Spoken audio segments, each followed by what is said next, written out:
So welcome back to the my new video guys in my YouTube channel guys. Today and we are going to talk about guys how can we enable guys gesture navigation mode setting how can we use gesture navigation mode setting in our Redmi phone. Today I will show you in this video guys.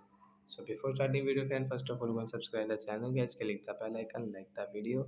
So guys, now let's see guys how can we enable gesture navigation mode and how to use. First of all guys, we will on our phone setting guys. After on phone setting guys, scroll it friends, you can see this type of setting friends. Click on guys your home screen, tap here guys, click on system navigation setting guys.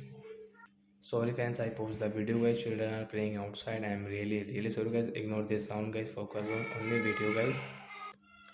So friends, now continue friends, you can see your gesture navigation mode setting right side guys, you can see it showing how to use it. So we will tap here and guys we will do same like that. If you do that, you can close the app. And guys, how can you use guys your back button setting? So and suppose guys you are in setting and guys you want to back, so how can you back? So guys, you can back from this right and left side, and you can close app like that.